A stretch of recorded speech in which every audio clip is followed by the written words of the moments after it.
নির্লজ্জ বেহায়া কোথাকার মেয়ে মানুষের সাথে বেহায়াপনা করতে লজ্জা লাগে না তোর? এই ছাড়া, এই তোর যোগ্যতা কি? কয়বার ম্যাট্রিক ফেল করছিস? যায় তোর লগে আর তুই ভালোবাসবি ছায়ারে, কারণ ছায়াও ম্যাট্রিক ফেল করছে আর তুই নিজেও ম্যাট্রিক ফেল করছিস। তোমরা দেখলা যে এতটা বছর ছেলেটা আমার পিছে পিছে ঘুরছে, ওকে আমি সবার সামনে জুতা পিটা করলাম, জুতা মারলাম, তারপরে কিভাবে তোমরা পারলা ছায়ার সাথে ওর বিয়ে ঠিক করতে? আচ্ছা ওই ছেলে তোর যোগ্য না সেটা ঠিক আছে, কিন্তু ছায়ার সাথে বিয়ে হলে তো কোনো সমস্যা নেই। ভালোবাসলাম আমি তোমার বোনরে, কিন্তু ফান্দে পড়ে বিয়ে করতে হইলো তোমার। সবসময় সুন্দর মতো থাকবা, কেন আমি বুঝতে না পারি তুমি আমার বউ নাকি শালি। জি। কি ব্যাপার, দেখি আরেকবার হাসো তো। আরে আমার পুরো কপাল, তোর বোন যে আমার জুতা দিয়ে মারতেছিল সেটা অনেক ভালো ছিল।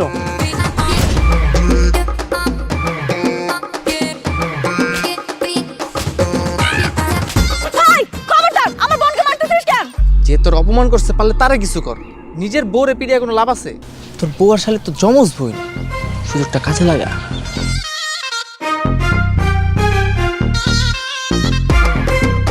এটা কইরা তো শুয়া পড়ো, শুয়া পড়ো। আমার মা এই জায়গায় একা একা কাজ করতেছে আর তুই ঘরে বসে বসে আরাম করতেছ। তুই এত খারাপ কেন কত? তুই বউরেও মারস, শালিরেও মারস। আপনি একটা কাজ করেন, আপনি আমার শালি আর বউয়ের মধ্যে এক্সচেঞ্জ করে দেন। বউর দাদা আছে তো, দুজনের চেহারা তো একই, তাহলে অসুবিধা কি?